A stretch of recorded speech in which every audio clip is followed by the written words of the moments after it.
Zeynep čita sve što je Halil napisao u svom pismu, koje je želeo da preda njoj, ali nije uspeo. Ona se obraduje nakon što sve ovo vidi i shvata da je napravila grešku prema Halilu, tako što mu nije dala prostora da joj objasni ono što je želeo. Ona pokušava da ga pronađe, ali Halil u tom trenutku govori nešto Gulhan što niko ne čuje sem Alpera, koji želi svoj plan da sprovede u stvarnost.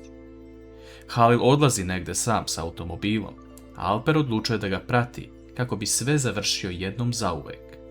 Međutim, Zeynep sretne Gulhan pitajući je gde je Halil. Ona vidi trag nade u njihovom odnosu i govori Zeynep gde je on otišao.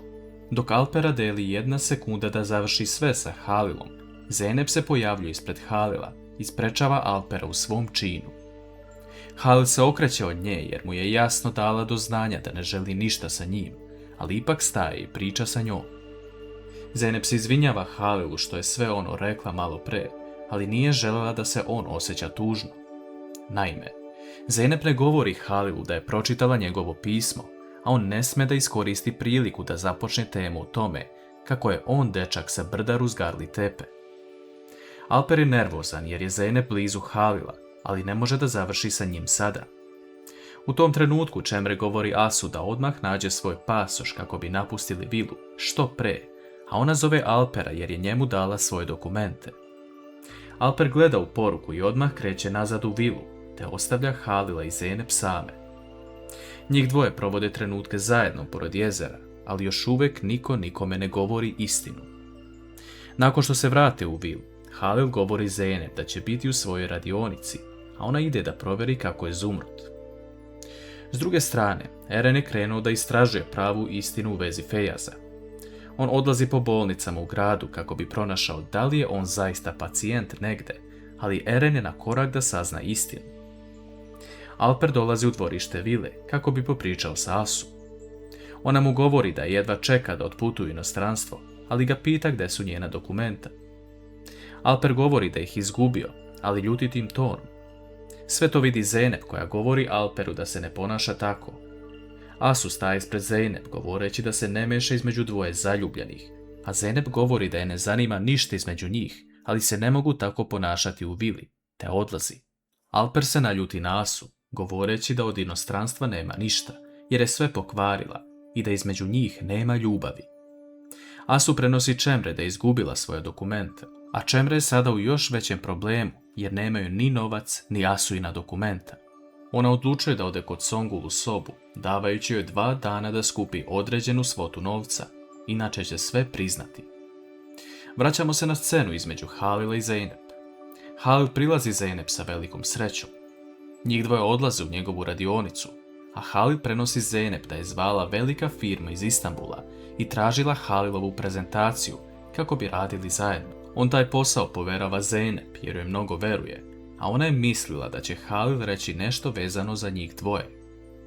Zeynep odmah kreće na svoj posao kako bi napravila dobru prezentaciju, a Halil joj predlaže kako da počne sa tim.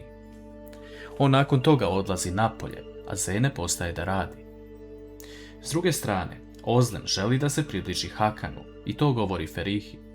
Ona je pita da sazna nešto više o njemu kako bi ga iznenadila, ali Ferihi nije baš prijatno u ovoj situaciji, jer ne zna da li da prepusti Hakana Ozlem, jer njene emocije ipak vuku prema njemu. Hakan vidi da se nešto čudno dešava sa Ferihom, te dobija trunku nade da može nešto biti između njih, ali ipak nastavlja po svome kako ga ona ne želi i neće da se nada previše. Halil prilazi Zeynep nakon što je ona završila svoj posao, te joj daje platnu u ruke, govoreći da je on dečak sa brda Ruzgarli tepe. Zeynep se obraduje što ovo napokon čuje od njega, te njih dvoje odlaze u radionicu. Zeynep govori da je ovo kao magija, ali da ništa nije čudno u tome što je Halil baš taj dečak, jer je uvek uz nju, ali ni ona se nije promenila od tada. Ostala je devojka čistog srca. Halil tada govori Zeynep da ima još nešto da joj kaže, ali šta je to?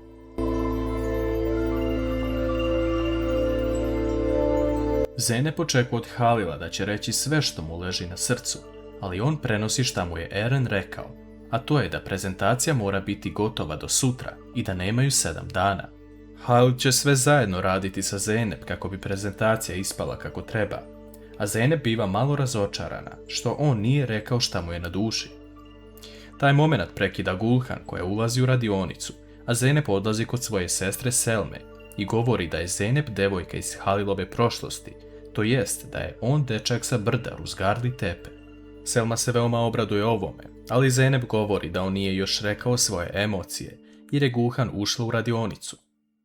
Halil prenosi Gulhan da je priznao da je Zeynep devojka sa brda uz Garli tepe i Gulhan se također obraduje, ali Halil govori da će prvo reći zašto je došao ovdje, jer Zeynep ne zaslužuje da živi u laži, pa će joj tek posle toga reći svoje osjećanja.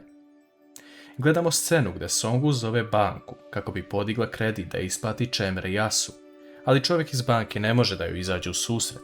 Songul prekida poziv i gleda u ogrlicu koja je čitav život uz nju i razmišlja da li nju da proda ili zemlju. U toku dana Zeynep slučajno sretne Alpera koji želi da popriča sa njom, ali ona mu govori da se više ne obraća tako Asu. Halil sve to vidi, ali Zeynep mu prilazi, te njih dvoje odlaze u radionicu. Alper zove Asu govoreći da večeras moraju popričati o nečemu veoma važnom.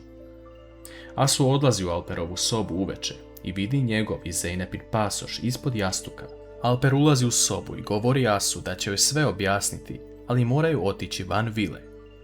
Alper odvodi Asu na jedno mračno mesto gdje nema ni svetla, te joj ljutim glasom govori da će on putovati sa Zeynep i da se oni vole, a da mu Asu nije niko i ništa. On nagovara Asu da prizna Zeynep da između Asu i Alpera nema ništa, na šta ona pristaje. Alper pokazuje čudno ponašanje, te ostavlja Asu i odlazi s automobilom. U vili, Halil i Zeynep provode vreme zajedno, radeći prezentaciju, te Halil predloži da odmore i da su sve skoro završili.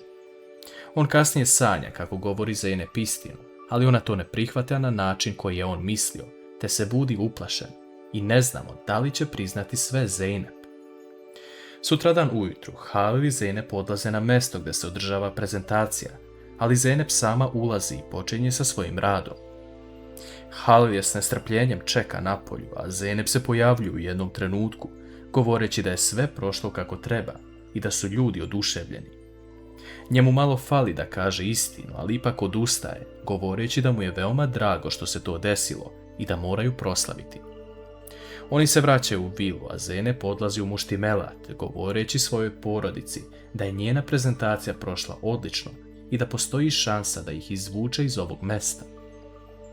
Halil priča se Gulhan o tome kako je još uvijek nije mogao da kaže Zeynep sve što treba, ali to čuje Alper koji želi da otkrije Halilovu tajnu, zašto ne govori istinu Zeynep. On kasnije odlazi u Letnjikovac i pita Gulhan zašto je porodica Slanli predala sve njihovo Halilu i kako je došlo do toga. Halil se u tom trenutku pojavljuje iza Alpera, govoreći mu da dođe sa njim jer će mu sve objasniti. Halil i Alper dolaze u Halilovu kancelariju i tu nastaje svađa između njih dvojice zbog Zeynep. Halil je danas video kako Alper prilazi Zeynep i stalno joj je blizu, te mu to smeta. On se sukobljava s Alperom, kog na kraju izbacuje napolje, govoreći da se više nikada ne približi Zeynep. Alper izlazi iz vile i sretne Songul koja ga pita šta se desilo. On govori da je za to kriv Halil, koji je znao Alperove namere prema Zeynep, ali nije odustao. Gulhan dolazi kod Halila pitajući šta se desilo, a on joj govori da je Alper dobio ono što je zaslužio i da je Halil odlučio da će danas sve reći Zeynep, jer ne želi da to čuje od nekog drugog.